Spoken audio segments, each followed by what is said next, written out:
event. It becomes necessary for one people to install the celestial band and connect the band with another, and to assume among the powers of the earth the separate and peaceful places to which the Lord of nature and of nature's God entitle them. Sign our vows and destroy them. The following is a fictional story of events that may happen in the near future. New York Stock Exchange. It's a cold, breezy day on Wall Street as markets await the Federal Reserve's announcement for QE4. Futures are up significantly. The Dow Jones just breached its 2008 high of 14,164. Gold just hit an all-time high of 2,900. Silver just breached $100 per ounce. The dollar index is holding at 53. With official unemployment at 16.3%, there is a nervous feeling on Wall Street that if this doesn't work, the world could implode into a depression that will last for the remainder of the decade. 8:19 a.m., Beijing. Chinese officials announced that they can no longer allow Washington to devalue their holdings. After making their concerns private, China accepts that Washington will never stop paying its debts with inflated currency.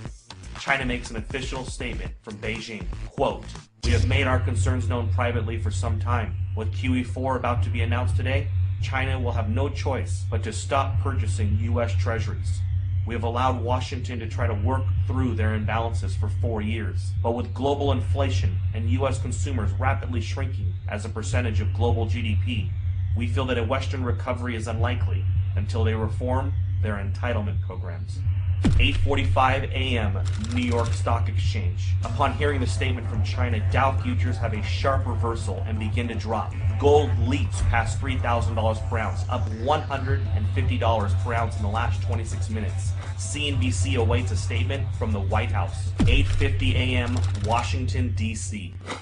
The president makes an official statement to calm investors' fears. He tells Americans that he has spoken with several G20 leaders. They have assured him that they will continue to increase their purchase of treasuries and believe that a strong U.S. economy is the only thing that will bring back global prosperity.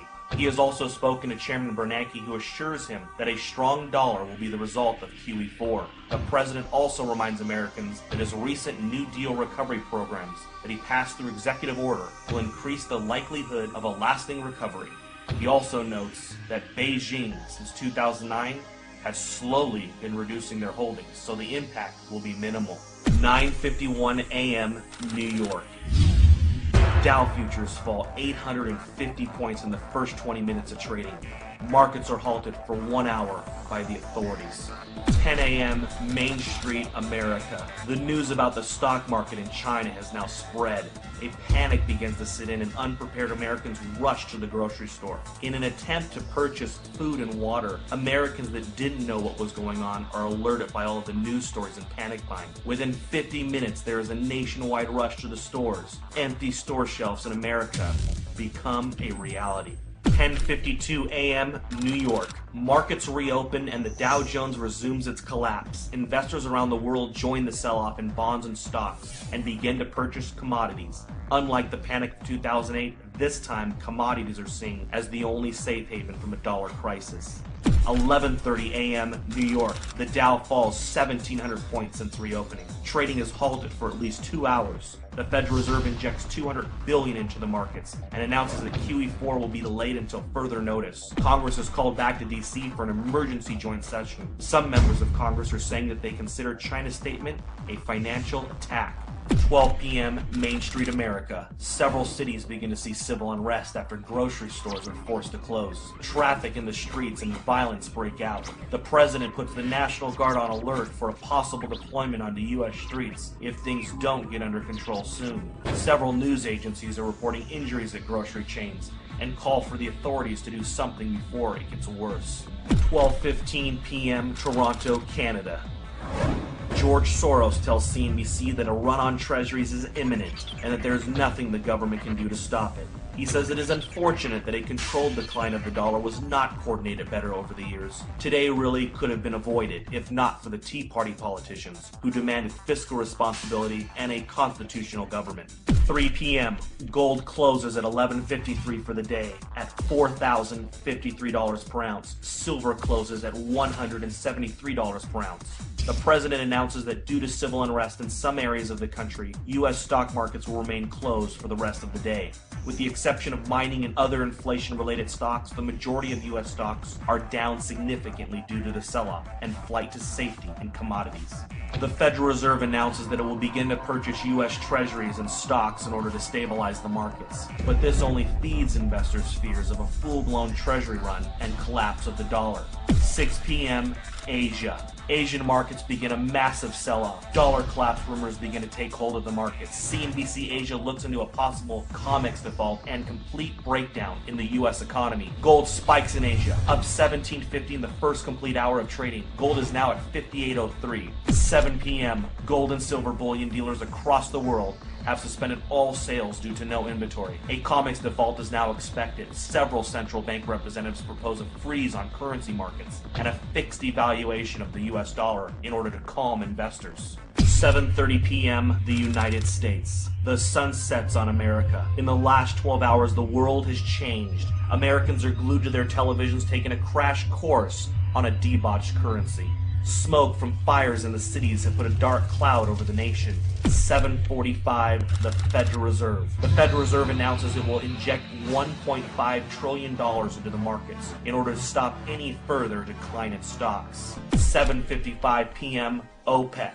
The final nail in the coffin. OPEC nations halt oil trades in U.S. dollars until further notice. They will only accept euros, renminbi, or gold. 7:59 p.m.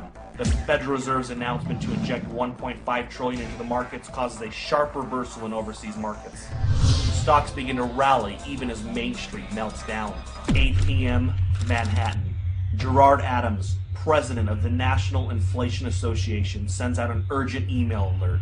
In it, he informs members that it is with great sadness that the time to warn and prepare Americans for hyperinflation has ended.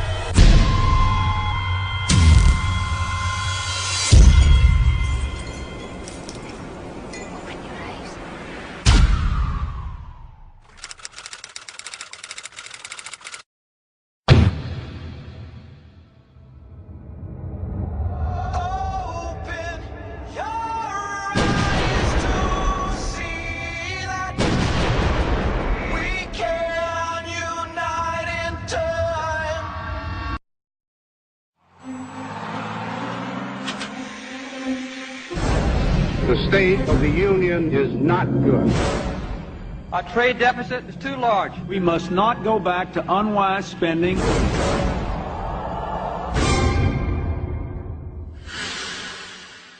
This is America.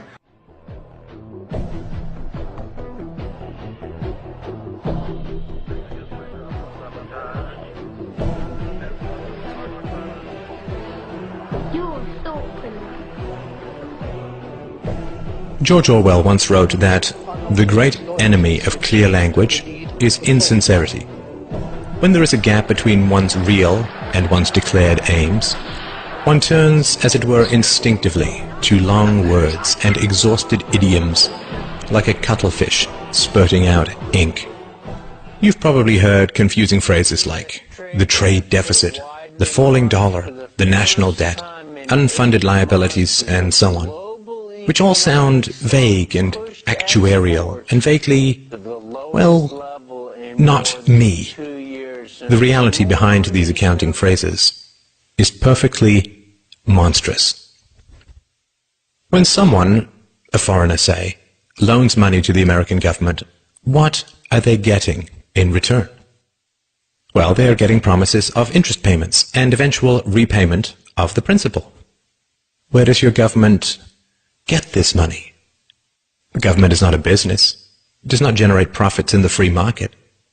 So where does it get the money to repay its creditors? Are you beginning to understand that it is not dollars that are being sold, or bonds, or agency debt, or treasuries, or anything like that? Where is your government going to get the money to pay off its creditors? It's not pieces of paper, or contracts, or computer bits that are being sold. There is only one thing that the government has to sell.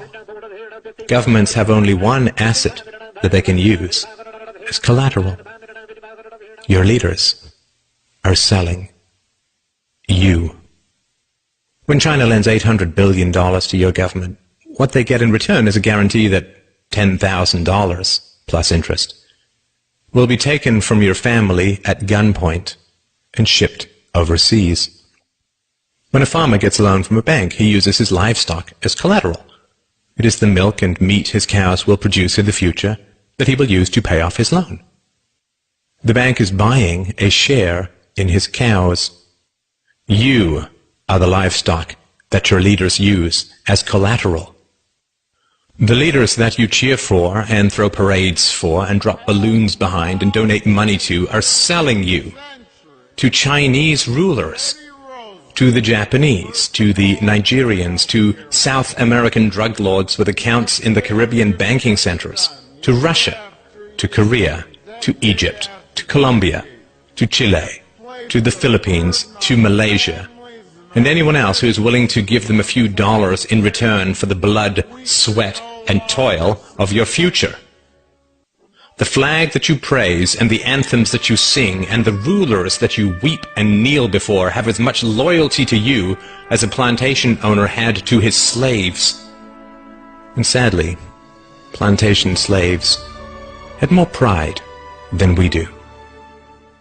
Plantation slaves did not generally praise their masters for selling them off, for auctioning off the lives, hopes, dreams, and futures of their own little children. We can understand that cattle may lick the hand of the farmer who lowers an axe to its neck, because cattle are dumb beasts that cannot comprehend their real relationship with the farmer and his imminent plans for them. What is our excuse?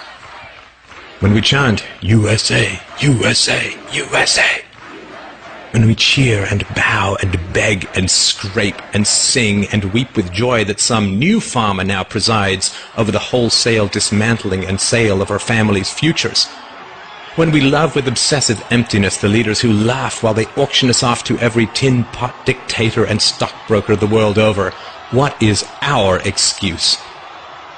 Has our pride been so broken that we lunge with pathetic joy at every new silver-tongued demagogue who pretends to care for us even a tiny little bit?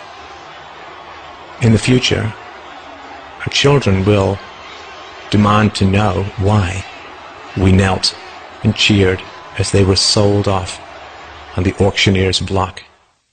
This video, and my life's work, is my answer to my child. What's yours?